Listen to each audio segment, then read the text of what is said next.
6 నెలలు. కేవలం 6 నెలలు. జీవితాన్ని పూర్తిగా మార్చుకోవడానికి 6 నెలలు చాలంటున్నారు. వినడానికి చాలా బావుంది కదా. అవును. కాని ఇది నిజంగా సాధ్యమేనా? లేకపోతే ఇది కూడా మనం రోజూ వినే మరో మోటివేషనల్ కోట్ లాంటిదా? అదే ప్రశ్న. ఈరోజు మనకు అందిన ఒక ప్రణాళికను కాస్త లోతుగా విశ్లేషించి ఇందులో ఎంత నిజముందో చూద్దాం. సరే. ఈ విశ్లేషణ ముఖ్యంగా కాలయాపనతో విసిగిపోయి ఇతరులు ఎదుగుతుంటే చూస్తూ అక్కడే ఆగిపోయిన వారికి, ప్రతిరోజూ ఒకేలా గడిచిపోతోందని బాధపడేవారికి అంకితం. అవును. ఇక్కడ ఆసక్తికరమైన విషయం ఏమిటంటే, ఇది పాజిటివ్గా ఆలోచించండి, అంతా మంచే జరుగుతుంది అని చెప్పే సాధారణ స్వీయ అభివృద్ధి సూత్రం కాదు. కాదు. ఇది చాలా సూటిగా, నిజాయితీగా ఉంటుంది. కొన్నిసార్లు వినడానికి కొంచెం కఠినంగా కూడా అనిపించచ్చు. అంటే మనల్ని మనంతోనే ముఖాముఖిగా నిలబడుతుందన్నమాట. కరెక్ట్. మన లక్ష్యం ఈ ప్రణాళికలోని ప్రతి అడుగును విశ్లేషించడం, దాని వెనుకున్న మనస్తత్వాన్ని అర్థం చేసుకోవడం. ఇంకా ముఖ్యంగా దీని ఆచరణలో పెట్టినప్పుడు ఎదురయ్యే అసలైన సవాళ్ల గురించి చర్చించడం. అవును.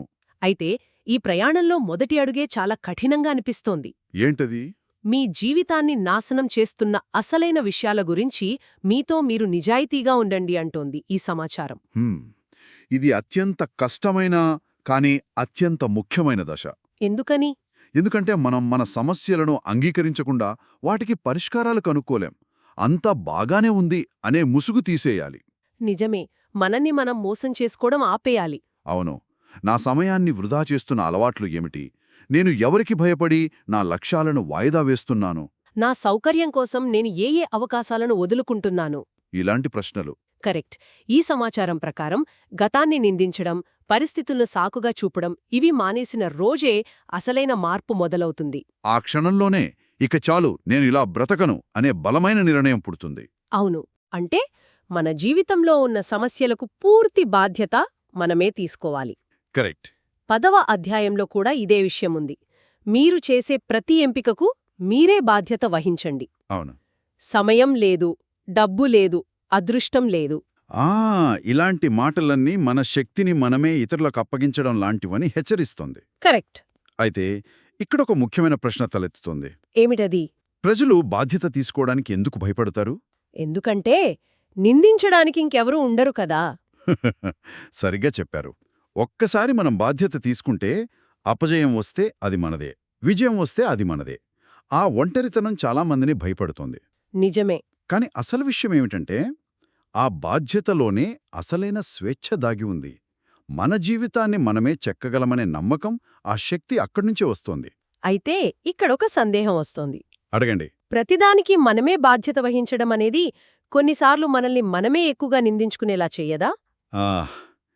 మంచి ప్రశ్న. మన నియంత్రణలో లేని విషయాలకు కూడా మనదే తప్పు అని భావించే ప్రమాదం లేదా? ఉంది. అందుకే ఇక్కడ మనం బాధ్యతకు, నిందకు మధ్య ఉన్న తేడాను అర్థం చేసుకోవాలి. ఓకే. నింద గతాన్ని చూస్తుంది, ఎవరి వల్లిలా జరిగింది అని ప్రశ్నిస్తుంది. సరే. కాని బాధ్యత భవిష్యత్తును చూస్తుంది. సరే, జరిగిందేదైనా ఇప్పుడు దీన్ని సరిదిద్దడానికి నేనేం చేయగలను అని అడుగుతుంది. అర్థమైంది. మన నియంత్రణలో లేనివి జరగవచ్చు, కానీ వాటికి మనం ఎలా స్పందిస్తామనేది పూర్తిగా మన చేతుల్లోనే ఉంటుంది. ఆ స్పందనకు బాధ్యత వహించడమే ఇక్కడ ముఖ్యం. కరెక్ట్. సరే, మనం మనతో నిజాయితీగా ఉన్నాం, బాధ్యత తీసుకున్నాం. ఆ తరువాత మనల్ని ఆపేది మన అలవాట్లే కదా. అవును. అక్కడికే వస్తోంది ప్రణాళికలో రెండవ అంశం. మిమ్మల్ని మీరు ద్వేషించుకునేలా చేసే అలవాట్లను వదిలించుకోండి. ఇది వినడానికి చాలా బలంగా ఉంది. అవును. ఎందుకంటే మన అలవాట్లు కేవలం మనం చేసే పనులు కావు. మరి అవి మన గుర్తింపును నిర్మిస్తాయి. రోజూ ఆలస్యంగా లేవడం, వ్యాయామం చేయకపోవడం, అనారోగ్యకరమైన ఆహారం తినడం, ఇవన్నీ పదే పదే చేసినప్పుడు మన మెదడు నేనొక సోమరపోతురు, నాకు క్రమశిక్షణ లేదు అనే నమ్మకాలను బలపరుచుకుంటుంది. ఈ సమాచారం దీన్నొక శక్తివంతమైన పదంతో వివరిస్తోంది. స్వీయ పరిత్యాగం అంటే మనని మనం వదిలేయడం. స్వీయ పరిత్యాగం, దాన్ని కొంచెం వివరిస్తారా? ఉదాహరణకు, రాత్రి ఆలస్యంగా నిద్రపోతే ఉదయం నీరసంగా ఉంటుందని మనకు తెలుసు. అయినా సరే ఫోన్ చూస్తూనే ఉంటాం. ఆ క్షణంలో మనం భవిష్యత్తులోని మన ఆరోగ్యాన్ని, వర్తమానంలోని చిన్న తాత్కాలిక ఆనందం కోసం తాకట్టు పెడుతున్నాం. పర్ఫెక్ట్. అంటే రేపటి మనని ఈరోజు మనం పట్టించుకోవడం లేదు. అదే స్వీయ పరిత్యాగం. వావ్. ఈ విషవలయం నుండి బయటపడాలంటే మనల్ని మనం గర్వపడేలా చేసే చిన్న చిన్న పనులతో ఈ పాత అలవాట్లను భర్తీ చేయాలి. ఉదాహరణకు ఉదయం లేవగానే ఫోన్ బదులు ఒక గ్లాసు నీళ్లు తాగడం లాంటి చిన్న మార్పు కూడా. ఖచ్చితంగా. అది కూడా పెద్ద ప్రభావాన్ని చూపుతుంది. ఇది నేరుగా 4వ అధ్యాయంలోని అంశానికి దారితీస్తుంది. సౌకర్యం మీ స్నేహితుడు కాదు. ఆ ఇది చాలామందికి నచ్చని నిజం.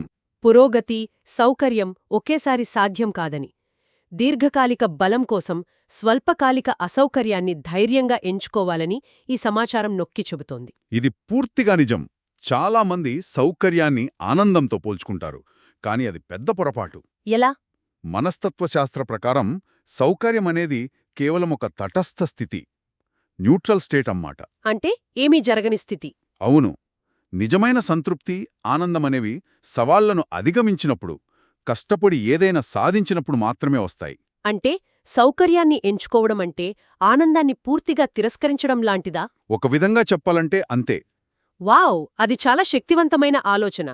అంటే మనం రోజూ ఎదుర్కొనే చిన్న చిన్న నిర్ణయాలు, ఇంకో 5 నిమిషాలు పడుకుందామా లేక లేచి వ్యాయామం చేద్దామా, లేదా ఆరోగ్యకరమైన ఆహారం వండుకుందామా లేక బయట ఆర్డర్ చేద్దామా, అవును, ఇవే మన భవిష్యత్తును నిర్మించే యుద్ధభూమి లాంటివన్నమాట. ఖచ్చితంగా ఆ చిన్న చిన్న యుద్ధంలో గెలవడం ద్వారానే మన మానసిక శక్తి, అంటే కష్టాన్ని తట్టుకునే మనసు యొక్క సామర్థ్యం పెరుగుతుంది. నిజమే. కష్టమైన పనిని పూర్తి చేసినప్పుడు వచ్చే సంతృప్తి, సౌకర్యం ఇచ్చే తాత్కాలిక ఆనందం కంటే చాలా శక్తివంతమైనది, శాశ్వతమైనది కూడా. అవును.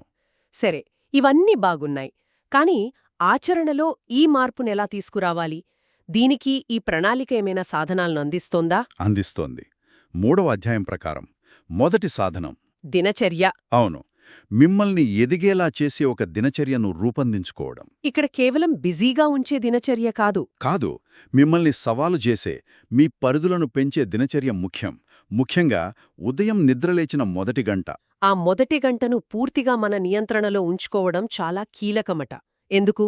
ఎందుకంటే ఆ మొదటి గంట రోజు మొత్తానికి పునాది వేస్తుంది. మీరు నిద్రలేవగానే మీ ఫోన్ పట్టుకుని ఇతరుల జీవితాలను, వార్తలను చూడడం మొదలుపెడితే మీరు మీ రోజును ఒక ప్రతిస్పందనతో, అంటే రియాక్షన్తో ప్రారంభిస్తున్నారు. అంటే మన శక్తిని, దృష్టిని ఇతరులకు అప్పగిస్తున్నాము. అవును. అదే మీరు ఆ గంటను వ్యాయామం, ధ్యానం లేదా ఆ రోజు లక్ష్యాలను రాసుకోవడం వంటి వాటికి కేటాయిస్తే అప్పుడు మన రోజును ఒక ఉద్దేశ్యంతో, ఇంటెన్షన్తో ప్రారంభిస్తున్నాం. కరెక్ట్. దీనివల్ల నాకు ఈరోజు మూడ్ లేదు లేదా నాకు అనిపించడం లేదు అనే భావోద్వేగాలపై ఆధారపడటం తగ్గుతుంది. దినచర్యే మనల్ని ముందుకు నడిపిస్తుంది. అవును, అంటే ఆ దినచర్యను పక్కదారి పట్టించే వాటిని కూడా మనం గుర్తించాలన్నమాట. ఖచ్చితంగా.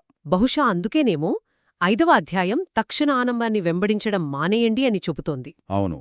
ఫోన్ స్క్రోలింగ్, జంక్ ఫుడ్, అనవసరమైన షాపింగ్ ఇవన్నీ మన మెదడుకు తాత్కాలిక ఆనందాన్నిచ్చినా దీర్ఘకాలంలో మన ఏకాగ్రతను, సహనాన్ని నాశనం చేస్తాయని అంటోంది.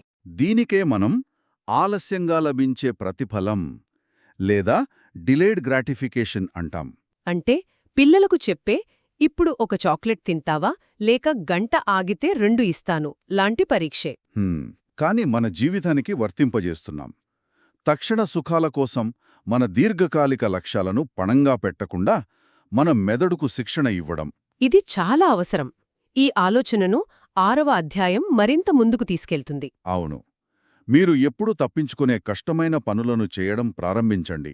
ఇది వింటుంటేనే కొంచెం భయంగా ఉంది. కాని మనం వాయిదా వేసే పనులే మన పురోగతికి అతి పెద్ద అడ్డంకులు. నిజమే. ఆ పనులను మనం ఎదుర్కోనంత కాలం అవి మన మనస్సులో ఒక మూలన ఉండి ఒత్తిడిని, అపరాధభావాన్ని పెంచుతూనే ఉంటాయి. అవును. ఆసక్తికరమైన విషయమేమిటంటే ఆ పనిని ఎదుర్కోవడానికి ముందు మనం అనుభవించే భయం దాన్ని నిజంగా చేసేటప్పుడు ఉండదు. ఆ భయం కేవలం ఒక పొగలాంటిదా? అంతే. చర్య తీసుకోవడమనే గాలి వీయగానే ఆ పొగ తొలగిపోతుంది. అంటే ప్రతిరోజూ మనం భయపడే లేదా వాయిదా వేసే ఒక చిన్న పనిని మొదటగా పూర్తి చేయడం ద్వారా రోజంతా ఆత్మవిశ్వాసంతో ఉండగలం? ఖచ్చితంగా. అంటే ఇదంతా మనతో మనమే ఒక యుద్ధం చేస్తున్నట్టు అనిపిస్తోంది. అవును.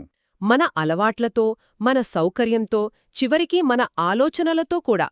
అయితే ఈ మార్పు కేవలం మన అంతర్గత విషయమేనా లేక మన చుట్టూ ఉన్న ప్రపంచం కూడా ప్రభావితం చేస్తుందా? చాలా ముఖ్యమైన పాయింట్ అడిగారు. మార్పు అనేది కేవలం అంతర్గత విషయం కాదు. 8వ అధ్యాయం ఇదే చెప్తుంది కదా? అవును. మీ అభివృద్ధికి అడ్డుపడే వ్యక్తులను తొలగించండి. ఆ మన చుట్టూ ఉన్న వాతావరణం, ముఖ్యంగా మనతో సమయం గడిపే వ్యక్తులు మన ఆలోచనలను, శక్తిని, ప్రమాణాలను విపరీతంగా ప్రభావితం చేస్తారు. కానీ ఇది వినడానికి సులభంగా ఉన్నా ఆచరణలో చాలా కష్టం కదా. కష్టమే. ముఖ్యంగా ఆ వ్యక్తులు మన కుటుంబ సభ్యులు లేదా చాలా కాలంగా ఉన్న స్నేహితులైతే అవును. కేవలం సరిహద్దులు గీయడం సరిపోతుందా, లేక కొన్నిసార్లు కఠినమైన నిర్ణయాలు తప్పవా? ఇది చాలా కీలకమైన ప్రశ్న. ఇది సంబంధాలను గుడ్డిగా తెంచుకోమని చెప్పడం కాదు. మరి మీ మానసిక ఆరోగ్యానికి, మీ లక్ష్యాలకు ప్రాధాన్యత ఇవ్వమని చెప్పడం. ఇక్కడ కొన్ని స్థాయిలు ఉంటాయి. ఓకే. కొందరు వ్యక్తులు తెలియకుండానే ప్రతికూలంగా ఉంటారు. అలాంటి వారితో స్పష్టమైన సరిహద్దులు గీయడం, వారితో గడిపే సమయాన్ని తగ్గించడం సరిపోవచ్చు. సరే. కాని కొందరు ఉద్దేశపూర్వకంగానే మీ ఎదుగుదలను అడ్డుకుంటారు, మీ లక్ష్యాలను ఎగతాళి చేస్తారు. అలాంటి విషపూరిత సంబంధాల నుండి పూర్తిగా బయటకు రావడం తప్పనిసరిగావచ్చు. ఆ నిర్ణయం తీసుకోవడం చాలా బాధాకరంగా ఉంటుంది కదా. ఖచ్చితంగా. కాని మిమ్మల్ని మీరు ఒక ప్రశ్న వేసుకోవాలి. ఈ సంబంధం నన్నొక మంచి వ్యక్తిగా మారుస్తోందా, లేక నాలోని శక్తిని హరిస్తోందా? మనం ఎదగడం మొదలుపెట్టినప్పుడు మన పాత స్నేహాలు కొన్ని సహజంగానే దూరమవుతాయి. మనతో పాటు ఎదగాలనుకునే కొత్త వ్యక్తులు మన జీవితంలోకి వస్తారు. అవును. కాని పాత, ప్రతికూల సంబంధాలను గట్టిగా పట్టుకుంటే ఆ కొత్త వారికి చోటు ఉండదు. సరే, ఇవన్నీ చేయడానికి అంటే నిజాయితీగా ఉండటానికి, సౌకర్యాన్ని వదిలిపెట్టడానికి, కష్టమైన పనులు చేయడానికి, చివరికి కొన్ని సంబంధాలను వదులుకోవడానికి, ఆ వీటన్నిటికీ కావాల్సింది అపారమైన ఆత్మవిశ్వాసం. కాని చాలామందికి సమస్య అది కదా, తమపై తమకే నమ్మకం లేకపోవడం. మీరు అసలైన సమస్యను పట్టుకున్నారు. అందుకే ఈ ప్రణాళికలో 7వ అధ్యాయం అన్నిటికంటే ముఖ్యమైనది. అదేమిటంటే మిమ్మల్ని మీరు మళ్లీ నమ్మేలా ఆధారాన్ని నిర్మించుకోండి. ఇక్కడ ఆధారం లేదా సాక్ష్యం అనేది కీలకమైన పదం. ఆధారాన్ని నిర్మించుకోవడమా అంటే? మన ఆత్మవిశ్వాసం అనేది ఒక బ్యాంక్ ఖాతా లాంటిది. ఓకే. మనం మనకిచ్చిన మాటను నిలబెట్టుకున్న ప్రతిసారీ ఆ ఖాతాలో కొంచెం నమ్మకాన్ని జమ చేస్తాం.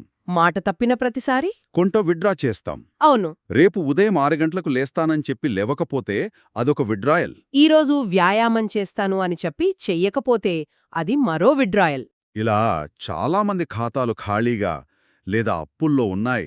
దాన్ని మళ్లీ నింపాలంటే మాటలతో కాదు, చేతలతో ఆధారాన్ని సృష్టించాలి. ఎలా? రోజూ మనకు మనం చిన్న చిన్న వాగ్దానాలిచ్చుకుని వాటిని ఎట్టి పరిస్థితుల్లోనూ నిలబెట్టుకోవాలి. ఈరోజు 10 నిమిషాలు నడుస్తాను అనే చిన్న వాగ్దానంతో మొదలుపెట్టాలి. కరెక్ట్. దాన్ని పూర్తి చేసినప్పుడు మీ మెదడుకొక సందేశం వెళ్తుంది. ఓ, నేను చెప్పింది నేను చేస్తాను, నేను నమ్మదగిన వ్యక్తిని. అలా ప్రతిరోజూ సాక్ష్యాలను నిర్మిస్తూ వెళ్ళాలి. అవును. అంటే బయట నుండి వచ్చే ప్రశంసలు, గుర్తింపుల కోసం ఎదురుచూడకుండా మన విశ్వాసాన్ని మనమే నిర్మించుకోవాలన్నమాట. సరిగ్గా అదే. ఈ ప్రక్రియలో తప్పులు దొర్లితే, ఒక రోజు అనుకున్నది చెయ్యలేకపోతే? తప్పులు సహజం. ఎవరూ పరిపూర్ణులు కారు. ముఖ్యమైనదేమిటంటే ఒక రోజు ట్రాక్ తప్పితే ఆ తప్పును అపజయంలా కాకుండా ఒక పాఠంలా చూడాలి. అవును, నేనింతే, నా వల్ల కాదు అని వదిలేయకుండా మరుసటి రోజు వెంటనే మళ్లీ ట్రాక్లోకి వచ్చేయాలి. నిలకడ అనేది ఎప్పుడూ పడిపోకపోవడం కాదు, పడిన ప్రతిసారీ వెంటనే లేవగలగడం. పర్ఫెక్ట్. కాబట్టి ఈ సమగ్ర పరిశీలన నుండి మనం గ్రహించాల్సింది ఏమిటి? 6 నెలల్లో జీవితాన్ని మార్చుకోవడం అనేది ఒక మ్యాజిక్ ట్రిక్ కాదు. కాదు. అది ప్రతిరోజూ, ప్రతిక్షణం మనం తీసుకునే చిన్న చిన్న ఉద్దేశపూర్వక నిర్ణయాల సమాహారం. మనల్ని మనం నిజాయితీగా ఎదుర్కోవడం, మన చర్యలకు బాధ్యత వహించడం, సౌకర్యాన్ని తిరస్కరించడం, మనకు మనమిచ్చిన మాటను నిలబెట్టుకోవడం, ఇవే ఆ మార్పుకు పునాదిరాళ్లు. సరిగ్గా చెప్పారు. ఇది మనల్ని మనం పునర్నిర్మించుకునే ఒక ప్రయాణం. ముగించే ముందు ఒక ఆలోచన. చెప్పండి. ఈ సమాచారమంతా 6 నెలల ప్రణాళిక గురించి మాట్లాడుతుంది. కానీ అసలైన లక్ష్యం ఆ 6 నెలల తర్వాతొచ్చే ఫలితం మాత్రమే కాదేమో. మరి అసలైన విజయమేమిటి? బహుశా ఈ ప్రయాణంలో మనం అలవర్చుకున్న క్రమశిక్షణ, మనస్తత్వం, అలవాట్లు, ఇవన్నీ మన గుర్తింపులో, మన స్వభావంలో ఒక భాగంగా మారిపోవడం. ఆ భవిష్యత్తులో మన జీవితాన్ని సరైన దారిలో పెట్టుకోవడానికి ఇలాంటి ప్రత్యేకమైన 6 నెలల ప్రణాళికలు అవసరం లేని ఒక కొత్త వ్యక్తిగా మనం తయారు కావడమేనేమో. అసలైన మార్పు అంటే అదే. అవును, బహుశా అదేనేమో.